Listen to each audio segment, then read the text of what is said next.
Hello, how are you doing? Welcome back to the channel. In today's video, I'm going to be talking about England's mounting injury list before a ball has even been kicked ahead of the autumn internationals, which literally are right around the corner now. So really looking forward to them getting underway. But England do have a lot of injuries and quite a lot of big name players currently sidelined as well. So in this video, I'm going to talk about that and talk about ultimately why I'm not too concerned about that at the moment. I don't think it is necessarily the end of the world. In fact, I think some positives could even come from it.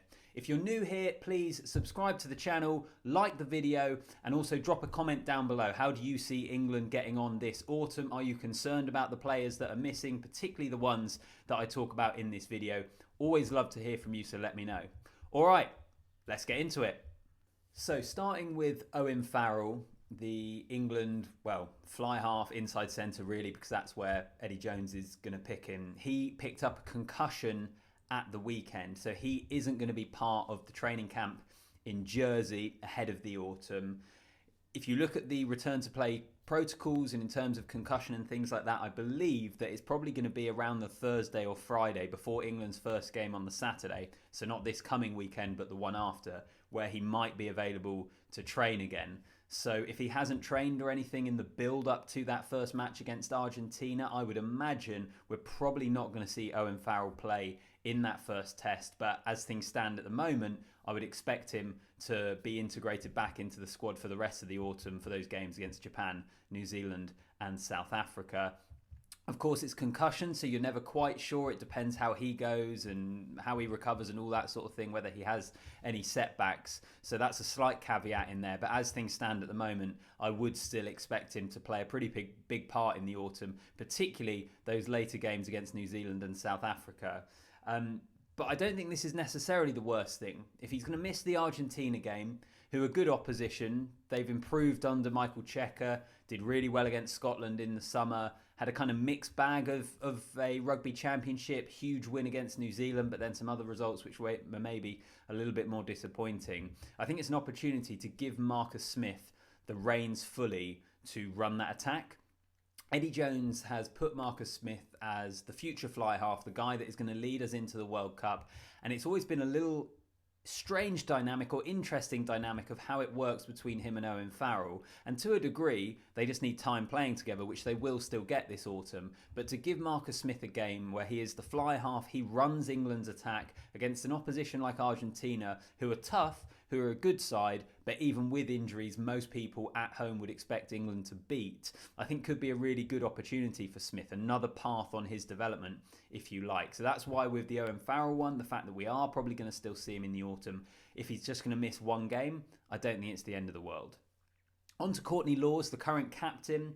He's not going to go to Jersey. He continues to recover from an injury himself. If you look at the back row options for England, I mean, there's still Ludlam, Simmons, Curry, Vunipola, Willis, just to name a handful of guys that are still options within that back row. So I think the back row, England are actually pretty well stocked in terms of cover for Courtney Lawes. Of course, he's going to be missed. He's been perhaps the most consistent England player actually over the last 18 months, 2 years possibly, sort of moving from the second row to consistently being the six in the England team. He will be missed because he is a top quality operator, but just in terms of the personnel that England still have there, then I think maybe they have the quality to still be able to cover for the sizable gap that Courtney Lawes will leave in the squad.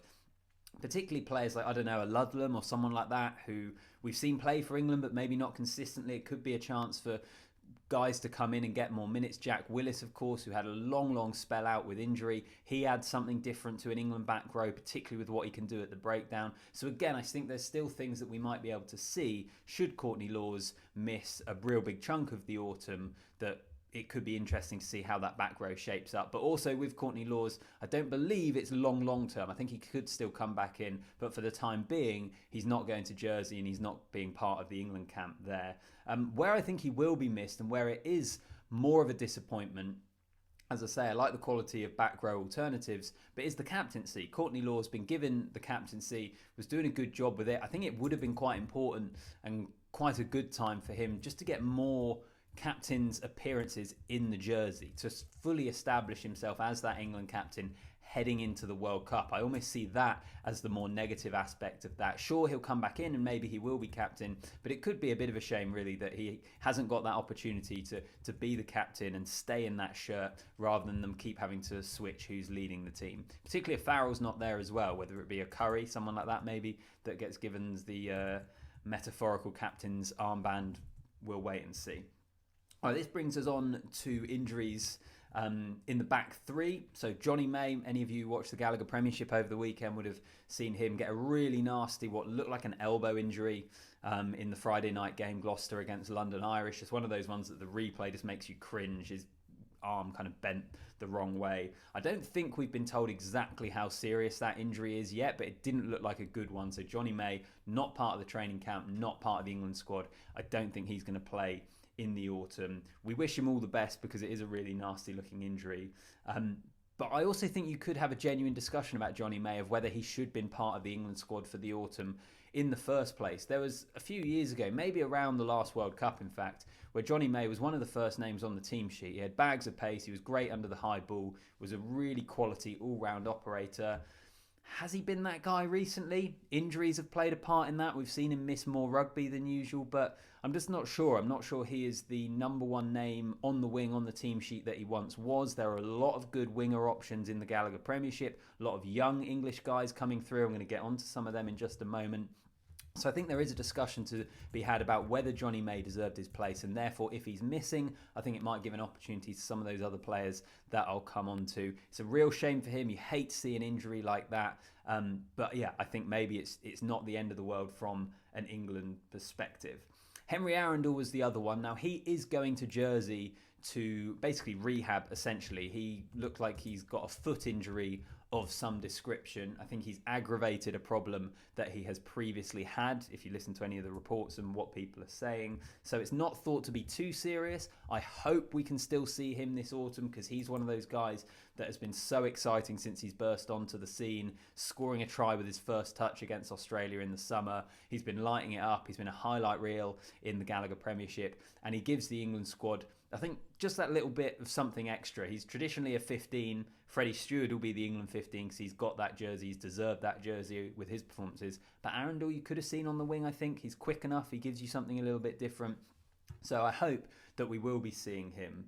What those injuries do mean, if we look at Arundell and Jonny May and look at that back three, is there's probably a little bit of a lack of pace for England at the moment. You look at the other options, you've got Joe Thockner-Singer, Max Malins, Jack Noel, all good players, but they're not absolutely lightning quick. Caden Murley's there as well as an uncapped guy. I think Murley actually is pretty quick, but again, there's not that guy who is just absolutely box office pace, which I think England have been missing for a little while. Even Will Joseph, who's a centre, could he play on the wing? Possibly. So what they've done, they've called in Adam Radwan, Tom Roebuck and Henry Slade. Radwan, I've said before, I think Radwan is that guy that has pace, doesn't he? I think he's probably the quickest, or certainly it's pretty close if he's the quickest player in the Premiership. So I'm excited. I'll be excited to see him in an England shirt. I just still have concerns over whether he still has the all-round game at international level. I think he's got bags of pace. If you can get him in space, he'll score you tries. But in terms of how good you have to be under the high ball, how good you have to be in a positional sense, your decision making, whether he's quite there yet, I personally still have some concerns over. But maybe you pick a guy for what he can do rather than what he can't do. I don't know. That's kind of an interesting debate. But Radwan does give them a lot more pace. And Tom Roebuck as well. This is a really interesting one in terms of his kind of bit of a meteoric rise, really. He's actually been part of the Sale squad for a little while now, but I think the start of this season he's been very, very impressive. You listen to anyone at Sale and they talk about how he's improved and he's become a better professional and really matured, I suppose, would probably be a good way of describing it. So it's good to see him in there, particularly after playing well in the Premiership. Whether he gets much game time, whether he's one of these guys that just comes into camp to be a bit of an option, we'll wait and see, but certainly wouldn't begrudge him if we were able to see him this autumn, maybe against an Argentina or a Japan rather than a New Zealand or a South Africa. But it's an Eddie Jones team selection. Who knows what we're going to get? And then just finally, Henry Slade, the guy I mentioned, adds experience into those centres, was a eyebrow raiser when the squad was first announced. A lot of people wondering why Henry Slade hadn't been selected. He has recently come back from injury. He didn't tour in Australia, so the start of this season has been his return to kind of fitness and form. Rob Baxter, his director of rugby, was kind of saying it was a good thing he wasn't selected. Now he is selected, probably because of that concussion to Owen Farrell. What I would imagine that's going to do, particularly for the Argentina game, is possibly move Manu Tuilagi to 12, which is where we've seen him play a lot of his rugby, particularly for Sale, and then maybe Slade could play outside him. You do have some other guys in there in terms of the centres, someone like Guy Porter, but they're quite inexperienced, so it wouldn't surprise me, even though he wasn't part of the original squad, if we do see Henry Slade lining up in the first game of the autumn. That's kind of gone through it. As you can tell, overall, I think there's opportunities for players in there. I think it's going to lead to some interesting conundrums for England, particularly with Marcus Smith maybe running the attack in the first game. I don't think any of those injuries are too catastrophic as things stand. Henry Arundell's probably the one I'm most disappointed in. But what do you think? Let me know. Drop a comment down below on what you make of those England injuries ahead of the autumn. Subscribe to the channel, like the video. I'll see you in the next one. Nice one.